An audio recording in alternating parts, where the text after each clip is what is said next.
Bitcoin itu adalah revolusi teknologi yang gue nggak pernah lihat sebelumnya. Itu jadi banyak yang salah nih kalau ngejelasin Bitcoin nya, orang-orang awam bilang, oh cuma emas digital, enggak gitu. Bitcoin itu sistem transaksi yang nggak perlu ada pihak ketiga di tengah. Sesimpel itu sebenarnya. Dan itu nggak pernah ada perpindahan store of value gitu tanpa di tengah. Apakah sekarang di 35.000 ini waktu yang tepat buat masuk? Mark Howard tuh pernah bilang, cuma ada dua orang.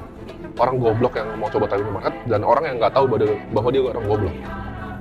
Jadi gue bilang gue akan buy di top forever, mau 35.000 gue beli. Emang menurut lu prediksi lu bisa sampai berapa emang di tahun depan gitu setelah halving gitu? Wah, ini Kenapa sih lu segitu percayanya sama Bitcoin kalau misalnya lu tadi bilang S&P itu sebenarnya lumayan strong juga gitu?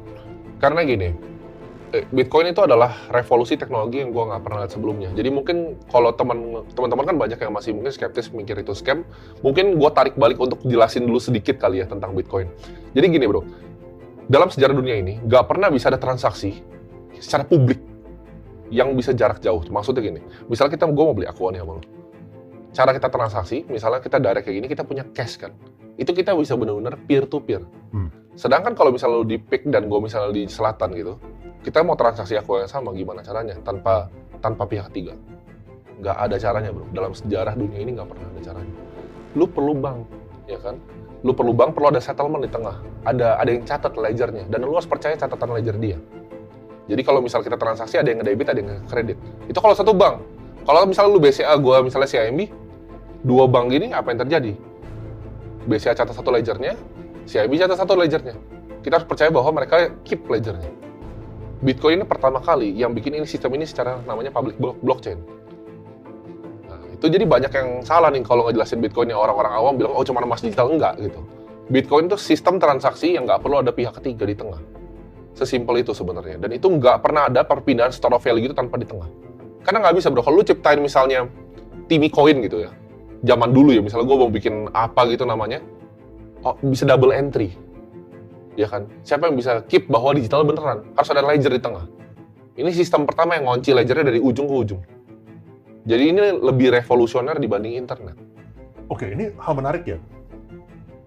Kalau misalnya kita jalanin sebuah bisnis ya, kita kan selalu jalan bisnis itu kita memberikan solusi untuk sebuah masalah. Ya, betul. Jadi kita ada masalah ini, kita keluarin solusi, makanya ini bisa take off gitu kan. Ya. Nah, tadi kan yang lo bilang ini kan, yang kita tadi kan, kalau misalnya kita transfer antar bank, berarti kan kita harus ada pihak ketiga lah, Betul. ada banknya yang mencatat segala Betul. macam. Tapi apakah itu sebuah problem? Apakah, maksudnya, isn't that a problem that doesn't exist? Kenapa maksudnya a problem that doesn't exist? Soalnya gue percaya sama banknya, gue percaya sama BCA-nya, gue percaya sama BRI-nya, gue percaya sama banknya lah, dan mereka tuh nggak bakal salah gitu kan.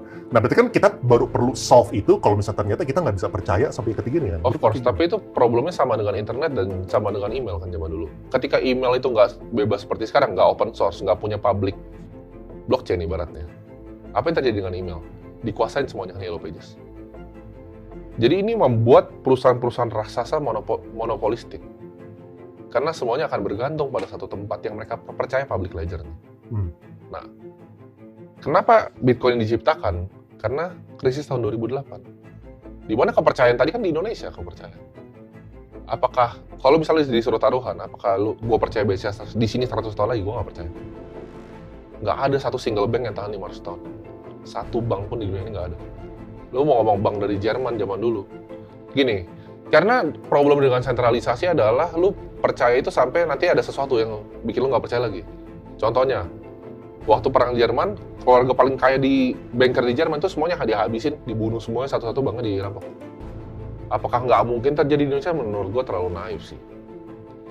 50 tahun sure akan ada, 100 tahun I don't think so. Karena nggak ada bank yang tahan segitu banyak. Menarik. Nah terus ya ini sebenarnya konsepnya sedikit mirip kayak video si Ray Dalio yang dibikin tentang power gitu. Ya. Bahwa kayak semua negara manapun itu nggak ada yang di titik tinggi selamanya. Tidak ada. Saat ini mungkin kita nggak bisa imagine, kita nggak bisa imagine bahwa Amerika tuh suatu saat bukan menjadi negara nomor satu gara-gara kita lahir di sini, Sangat possible. sejarahnya itu. Tapi kalau misalnya kita jangka panjang itu jadi potensial. Jadi menurut lo ini korelasinya mirip tuh yang kita itu. Korelasinya mirip, dan seperti siklus terakhirnya selalu dijelaskan sama Dalio ya. Siklus terakhir itu kita selalu lihat inflection point-nya di saat udah mau krisis nih. Nah sekarang nih, ya kan, udah perang nih, dunia udah panas nih. biasanya ketika dunia udah panas, dia akan cetak lebih banyak duit lagi dan ini menjerumuskan ke bawah. Kita ngomong dari semua, dari Belanda. Belanda itu yang pertama bikin exchange Amsterdam Stock Market. Dutch Guilder sama. Jatuhnya sama. British Pound sama, American, sekarang US Dollar. Iya. Gue nggak tahu, maybe the next ada Chinese Yuan atau apapun itu. Tapi gue rasa, ya itu akan sejarah dunia selalu begitu. Ini tuh udah ditarik kalau zaman dari kerajaan zaman dulu, dari Ottoman Empire, kuasain Konstantinopel. Konstantinopel pas diserang sama Ottoman Empire tuh sampai nggak bisa cetak koin, sampai semua salibnya yang dari emas mau dilebur jadi koin. Jadi it's always been like that. Dia akan ada krisis nanti, turun, ganti lagi empire, ganti empire baru. Dan menurut lu jadi Bitcoin bisa solve problem itu, soalnya kita nggak perlu tergantung sama satu institution. Kita nggak perlu tergantung sama siapapun untuk transaksi store of value, karena uang itu pada konsep sendiri cuma IOU. Lu bikinin gue ini, gue bayar lu uang. Lu anterin gue makanan, gue kasih lu uang untuk ojek. Lu pasangin gue kamera, gue bayar lu untuk pasangin gue kamera. Itu IOU yang udah dari zaman dulu. Bentuknya dari kerang, bentuknya dari emas, koin. Sekarang fiat. Semuanya sama. Dan menurut gue the next monetary revolusi adalah Bitcoin. Gitu. Oke. Terus Bitcoin bakal halving sebentar lagi nih. Halving. Apakah sekarang di 35.000 ini waktu yang tepat buat masuk? Justru menurut gue, kalau gue lihat ya, jadi kan gini, selalu ada teman-teman yang nanya waktunya tepat kapan. Gue sampai bikin series ya bro, gue buktiin gitu. Lu mau fund manager manapun, ayo coba gue tantang di sini. Fund manager siapapun, mau di saham ya. Kita ukur pakai Sortino sama Sharpe ratio, lebih bagus lu atau portofolio gue cuma nabung Bitcoin di tanggal yang sama. Karena gini, orang banyak, gue tuh di saham udah lama banget ya, gue stock picking udah lama banget. Gak segampang itu bro, untuk misal lu punya uang nih, makanya buat teman-teman yang sok-sok stock picking di US, lu coba aja stock picking lawan S&P nih. Buat lu beneran tahu betapa susahnya adalah lu coba sisihin sebulan nih, misalnya lu mau invest 10 juta. Lu coba 5 juta S&P, 5 juta lu stock picking, lu lihat nanti. Karena kadang ini, lu taruh 5 juta nih, itu nggak langsung masuk bro ke market. Lu mikir dulu nih, oh ini sejuta di Apple deh, sejuta sini. Lu kalah sama marketnya. Ya, jadi gua sampai buktiin, karena orang banyak tanya, masuk Bitcoin kapan? Gue bikin seriesnya, dan sekarang 6 bulan loh. 6 bulan tuh untungnya ada sekitar 165 juta. Dalam waktu 6 bulan gue masih 100 juta sebulan. Portonya udah 765 juta. Dan gue buka secara publik, karena gue capek ditanyain belinya kapan. Karena orang tuh banyak selalu so pinter mau bisa timing the market. Mark Howard tuh pernah bilang, cuma ada 2 orang. Orang goblok yang mau coba timing the market, dan orang yang nggak tahu bahwa dia orang goblok. Jadi gue bilang gue akan buy the top forever. Mau 35.000 gue beli. Karena konsep gue tuh dari Benjamin Graham yang dulu, margin of safety. Dimana ibaratnya kita kalau nyetir truk nih bro, ya nyetir truk di depan ada jembatan bilangnya. Oh ini jembatannya maksimal 100 ton, tapi truk yang kita setir nih 100 ton, lu jangan ditabrak, lu jangan sana, mungkin jatuh. Tapi kalau truk yang gue setir ini 35 ton, lewat nggak bro? Ya nggak bakal khawatir. Nggak bakal khawatir, sama. Bitcoin target gue jembatannya 100 ton, ini masih 35 ton gitu. Emang menurut lu, prediksi lu bisa sampai berapa emang ya di tahun depan gitu, setelah halving mungkin? Wah, ini kalau yang ke publik selalu gue bilang 100.000 ya, publik ya, tapi personal mah 250.000. Kenapa 250.000? Karena cycle kali ini itu berbeda. Cycle kali ini adalah institusi yang melek. Jadi ini race-nya lombanya institusi. Ini udah bukan lomba retail kayak 2021. Ini institusi yang rebutan masuk. Jadi buat kalian yang mikir, oh ini Bitcoin scam gitu.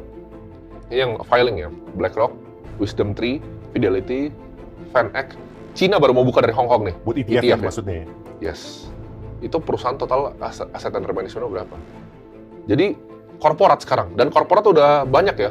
Blok kayak Jack Dorsey, MicroStrategy, itu perusahaan software, ini akuisisi Bitcoin terus, udah banyak yang ngumpulin di balance sheet, dan lu lomba mereka.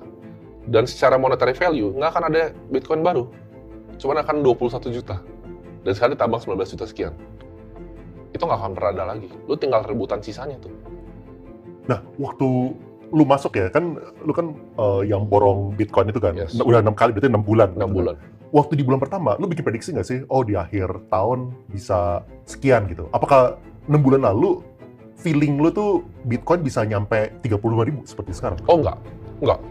Gue itu di luar ekspektasi gue, karena ternyata kemungkinan filing lebih cepat kan ETF-nya. Jadi market price-in. Gue nggak ekspektasi 35.000. Gue malah berharapnya. Gue berharapnya dia malah turun aja terus gitu. Biar gue bisa koleksi dulu.